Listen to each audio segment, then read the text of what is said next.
ನಮಸ್ಕಾರ ಸ್ನೇಹಿತರೆ, ಹನಿ ಹನಿ ಕಹಾನಿ ಚಾನಲ್ಗೆ ಸ್ವಾಗತ.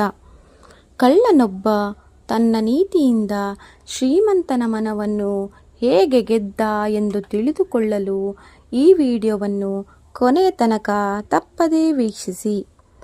ಕಳ್ಳನೊಬ್ಬ ಮಧ್ಯರಾತ್ರಿಯಲ್ಲಿ ಶ್ರೀಮಂತನೊಬ್ಬನ ಮನೆಗೆ ಕದಿಯಲು ಹೋದ.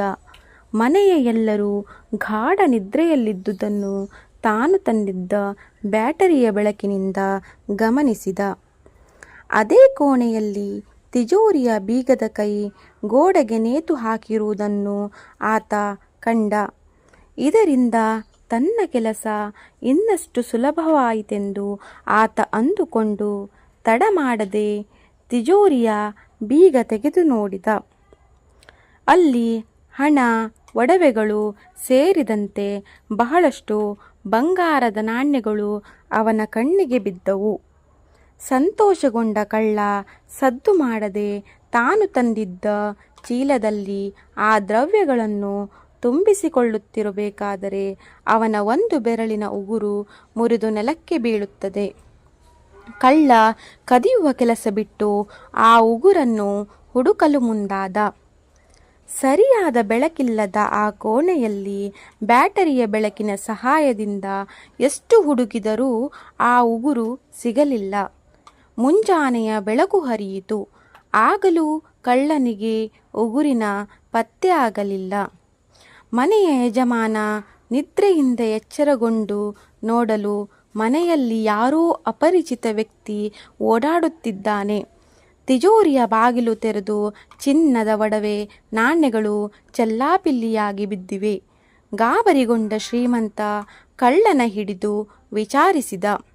ಭಯಭೀತನಾದ ಕಳ್ಳ, ಸ್ವಾಮಿ, ಈ ದಿನ ನಿಮ್ಮ ಮನೆಗೆ ಕನ್ನ ಹಾಕಲು ಬಂದೆ.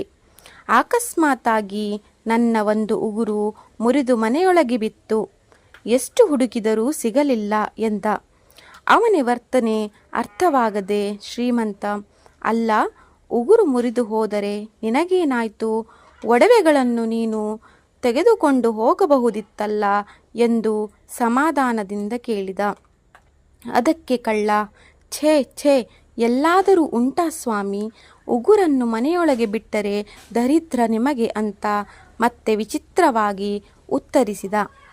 ತಾಳ್ಮೆ ಕಳೆದುಕೊಳ್ಳದ ಶ್ರೀಮಂತ ಕುತೂಹಲದಿಂದ, ನಾನು ದರಿದ್ರನಾದರೆ ನಿನಗೇನು?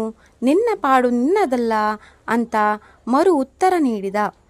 ಆಗ ಕಳ್ಳ, ಸ್ವಾಮಿ, ತಾವು ಶ್ರೀಮಂತಿಕೆಯಿಂದ ಇದ್ದ ಕಾರಣಕ್ಕೆ ನಾನು ಇಲ್ಲಿಗೆ ಕದಿಯಲು ಬಂದೆ. ನೀವು ದರಿದ್ರರಾಗಿ ಬಿಟ್ಟರೆ ನನ್ನಂಥ ಕಳ್ಳರ ಗತಿ ಏನು? ಆದ್ದರಿಂದ ನೀವು ಚೆನ್ನಾಗಿರಬೇಕು.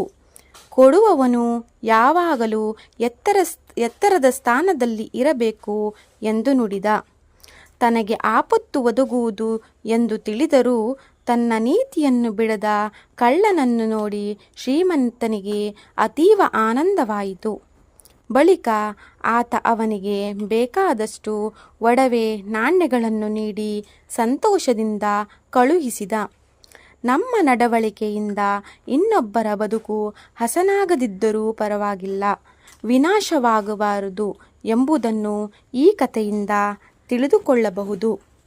ಈ ಕಥೆ ನಿಮಗೆ ಇಷ್ಟವಾದರೆ ಲೈಕ್ ಮಾಡಿ, ಸಬ್ಸ್ಕ್ರೈಬ್ ಮಾಡಿ, ಶೇರ್ ಮಾಡಿ. ಧನ್ಯವಾದಗಳು.